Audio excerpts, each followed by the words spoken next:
Ma'am, libreng sakay po. Sir, libreng sakay, sir. Wag gusto mo. Boss, libre sakay po. Yes, sir. Pwede po bang magpatid sa Net 25? Sakto, sir. Tara po. Papunta ako doon. Okay, thank you po, boss.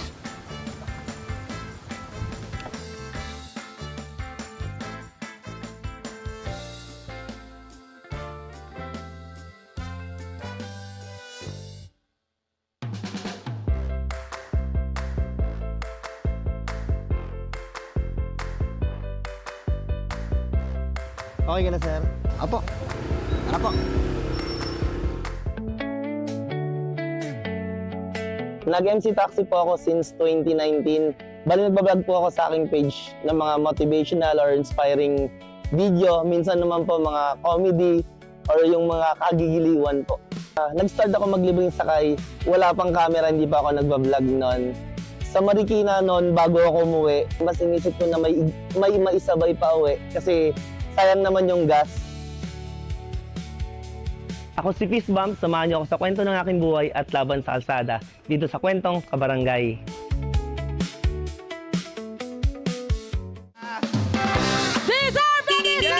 Isang magandang umaga ang ating moto taxi rider na si Sir Jun Roel Soco na mas kilala sa kanyang page na Fist Bump!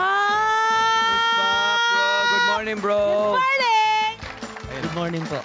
Kumusta ka mo? Kumusta nga? Nagbiyahe ka ba papunta rito ngayong umaga? Pumunta ka pa? Meron ka pa pang mga nakuhang kliyente bago ka pumunta rito? Wala po, pinaghandaan ko po ito. Ay, yun ang gusto ko, pinagandaan. Ang saya, ang ganda ng my friend, ng kwento niya. May dahilan kung ba't siya'y narito. Diba? Diba? Narito siya sa Net 25 kasi nga dala ng mga kabutihang bibigay niya sa ating mga kabarangay, di ba, love? Yun. Ang galing ng nakita namin yung 11 point something million And more. na by this time, nag-viral views. na video. Yes po. Anong kwento nun? Ito, panoorin naman natin ito. Ito yun, ang ganda nito. Ang ganda nito. Pakaganda ng kwento. Siyempre, gusto na yung malaman yung storya sa likod. Miss Ayan, Ella? ayan siya. Oh. Diba? Yan. Estudyante ito. Yes po. Eh, ma'am, ito na lang, oh. Ito naman, try mo, ano. Balaklava po yan, parang tube mas na katulad nito. Sige po, try ko. Ay, hindi. Balaklava pagkain pa rin sa akin. Akin ito, ma'am, akin na.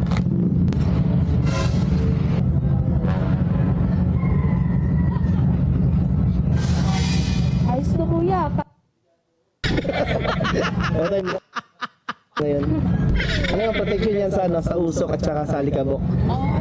Sa buong biyahe natin, ma'am. Maganda yung gamitin. Okay ka na, ma'am? Alis na tayo.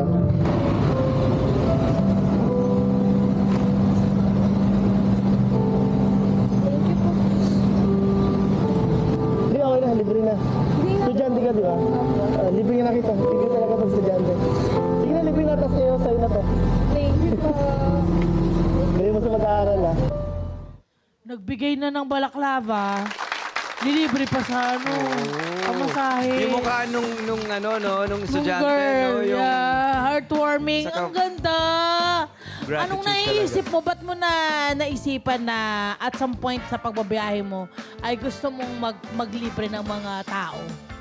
Nung umpisa po, bali sa MC Taxi, bago umuwi, para hindi masayang yung pag-uwi ko, Galing. sa una, sinasabay ko sila para Okay. syempre yung gas. Oo. Yun, nakakatulong at the Oo. same time, ayun po. Ang galing nun, friend, ha? Oo. Kasi lalo ngayon, sa mga panahon ngayon, medyo ang mga kababayan natin, mga kabarangay natin, medyo mga gipit-gipit yan sa mga budget. Mga estudyante, lalo, no? Pero yung makatulong siya nang hindi nag-expect ng kapalit. Oo. Kundi parang gusto ko lang tumulong. Ang laking factor Oo. nun. To think, ang ating mga kinikita, di ba? Lahatin na natin, di ba? Ikaw, ako, si brother here, di ba? Hindi naman talaga sa panahon ngayon, di ba? May crisis pa tayong nakakasalamuha. Eh, hindi siya stable, di ba? Pero nakukuha Yes, po. mo mamigay pa rin, magbigay ng kawang gawa. Okay. Parang pay forward na rin po. Oo, paying it forward, Bakit mo naiisip yung pay it Oo. forward? Meron din bang tumutulong sa'yo before? Or... Yung mga brand po natin, ma'am. Oo. Ayun po. May So, mga sponsor na Ay, may nag-sponsor na sa'yo! Yes po, meron pong yung mga brand. Ay, very good sa mga nag-sponsor!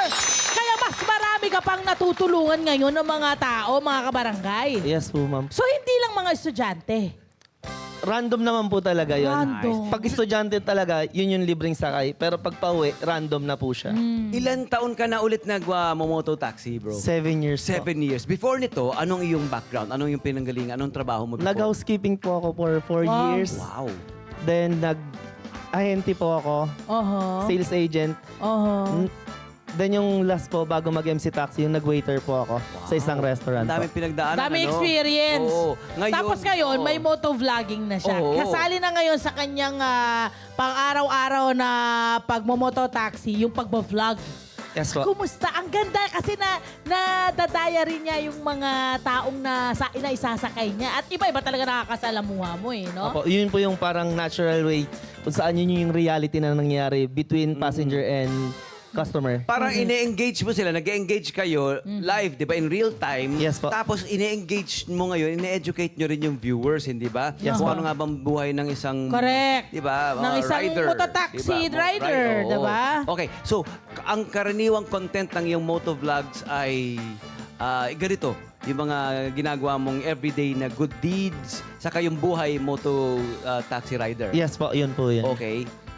Ano yung mga bagay na parang sa 7 years na nagmomoto-taxi ka, no? Ano yung mga natutuhan mo pagdating sa pagsasakay ng mga pasahero o di kaya yung usual lang na nakikita mo araw-araw? Ano yung mga nakita mong mga naya-apply mo sa sarili mo? Yung patient po talaga. Patient! Yes po. Patient saan? Yung mga passenger po kasi nagbubuk sila, tapos wala pa. Madalas sasabihin nila, pababa na ako. So, pagtingin mo, wala namang second floor. Ano ba yun? Ano pa Pero, ba? sabihin nila, nandito na ako, tapos wala pa, naglalakad Baka pa galing lang. bubong, friend. Baka galing bubong. Pero iba di ba ang personality kasi ang ating mga nakakasalamuha. True. Yes po. Iba-iba. Paano ka nakikipag-deal pala doon? Kasi may iba yung kagaya Ayun po, mo. adjust na lang po talaga. Adjust. Intindihin Tapos mo na lang. makikiramdam na lang pong ano yung Iintindihin mo na lang. pasahero. Yes po. Yeah. Kasi Yes po. baka nga naman may pinagdaraan ng iba Correct, itong correct, ating correct. mga client. Yes po, customer, kung ano. medyo bad mood naman, so always be professional na lang. Oo naman. Hindi ka na Isipin mo, mamaya nakikipag-usap. pinagalitan ng boss, tapos nagmamadali. Oo. So, tapos ikaw yung ginamit para mapa-uwi ng mabilis. Oo. So, yun na lang po. Oo, Okay. or mapakalma siya, hindi ba? Correct. Yes po. Ito naman ang gusto ko ring malaman kasi diba ang mga motor, talaga namang wala kang protection sa kalsada. And nandito ka sa Metro Manila na ang mga Elements. hindi lahat ng Oo. mga motorista ay considerate sa mga kapwa motorista. Paano mo yun parang Hinahandle, inahandle yung mga ganong Oo. klase? Yung safety first po talaga, yun yung nasa isip namin. Hindi lang para sa sarili, hindi lang para sa pasahero, kundi yung para sa pamilyang uuwian. Lagi namin iniisip na, sige, mauna ka na. Oo. Sa Tapos tingin mo ba, yun ang tamang mindset na meron ang mga motor rider para maiwas sa road rage, sa away, sa aksidente? Yes po, yun po talaga. Yung parang isipin mo lagi na safe ka sa biyahe, at the same time safe ka pa uwi. Kung baka Hanggang nasa makauwi ka. kalsada ka na, ikaw, di ba, masisipin mo to take the high road. Di ba? Yes. Parang, sige na nga, intindihin ko na to. Correct, Diba? correct. Bilang nasa kalsada ka naman, Ang di cute ba? na nila, fist bump. Bakit fist bump? Ang tawag sa'yo, bro?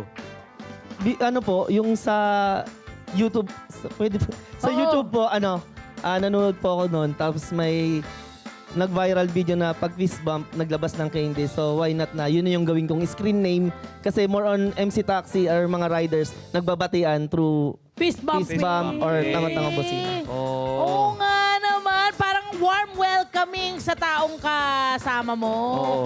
Beautiful. So ngayon, ibalik natin dun sa kung paano ka nag-viral, di ba? Nagbibigay ka ng libreng sakay. Hanggang ngayon ba, bro, ginagawa mo pa rin ito? O tapos, ano nagiging panuntunan mo sa pagbibigay ng libreng sakay sa mga pasahero? Sa panuntunan po wala naman, random talaga. Okay. Pero pag once na nakabook, tas estudyante, yun yung nalilibreng sakay. Yung automatic Pero kung yun. hindi siya nakabook, tas pauwi na ako, yun yung random po. Teacher, worker, kahit sino po. Libre. mo na. Yes Saan po. pa ang ruta mo? Papunta ba ka? Malay mo, makasakay na rin kami. Basta pauwi lang po, yung libreng Oo, sakay. on the hintayin road. namin. Anong oras Sa ang on uwi the mo? way. Saan ba? Anong oras ang uwi mo? Sa on the Wala way. po, random po. One Minsan, random. Di kung saan ka nga naman siya Oh, dadatnan, saan? di ba, ng kanyang pag-uwi. Correct. Oras ng Saan pag-uwi. way? Okay. Saan ka okay. papunta nun? more on Batasan po sa lugar po namin. Papunta sa east. Okay, okay. Ang galing. Marami kang masasakay nun. Marami Kasi po. maraming mga taga Montalban, mga ganyan. Pwede naman silang bumaba na lang doon. Sakay na lang ulit. Tapalibago. Valid na tanong ito kasi meron tayong crisis na kinakaharap ngayon, di ba? Tapos Yes, ikaw ay po. nagbibigay ng kawanggawan. Paano natin binabalanse yun? Kasi di ba, mahal din ng fuel. Yung sa ano po, yung pay it forward nga po dun sa mga sponsors na tumutulong sa Ay, akin. tumutulong? At the same time, Yun. yung earnings po sa Facebook talaga. Yun. Na pag nag-payout, siyempre may konting payout. Ang Pay galing. forward. Ito yun, friend eh. Kapag nakikita ng mga tao na maganda yung ginagawa mo para sa kapwa mo, meron ding iba pang mga tao na tutulong sa'yo. Na-inspire, di ba, na tumulong or di ba, makisali sa Correct. kawang gawain, di ba? Nakakatuwa, nakakatuwa. Ito talagang, reaction, di ba? Na action, reaction. Correct. Hindi Kung ba? meron tayong mga taong susuportahan, mga ganito. Oo. Mga ganitong klase. Kung meron man tayong yung tatawaging o ifa-follow na influencer, itong sundin Yes. natin. Mga Thank you po. ganitong, itong mga tunay na mga influencer. Yung mga makabubuti, Diba? may mga naigagawa, making a difference sa buhay ng Oo. mga kabarangay Yan niya. ang influencer. Yes! So, kumusta ang vlogging mo? Ano ba ang technique na ginagawa mo para makakuha ka ng mga viewers? Or wala, ano lang siya, raw lang siya talaga na kung ano yung nakakasalamuha mo, ganito na lang ginagawa ko. More on positive po ko talaga. Ah. Or inspirational positive. Basta yung outcome po, ang inisip ko lagi, is positive yung kakalabasan. Ay, ang ganda. Di ba? Mahusay. Di ba yung inspirational ka? Tama. Di ba? Yung Minsan naman po nakakatuwa yung mga ganun. Minsan may comedy, pero less talaga na iniiwasan ko yung negative na outcome. Always. Galing. Always positive lang, di ba? Tama naman. Happy lang, pampa-inspire lang. Anong message mo, bro, sa ating mga kababayan? Yun po, maging positive tayo sa buhay. Tsaka dun sa mga kapwa ko, MC Taxi, yung fuel crisis, laban lang. Tiis pogi muna. Oo.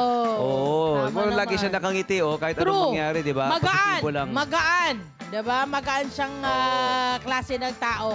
Okay. Siyempre, pag binivideohan mo yung ating mga parang nasasali sa vlogging mo, paano ka nagpapaalam ka ba sa Yes po, may kanila? consent po yun. Tinatanong mo sila, ilalagay ko kayo. Di ba? Which is really Proper. important, my friend. Oo, very Ang important, tawag very dyan proper. ay respeto. Yes. Galing!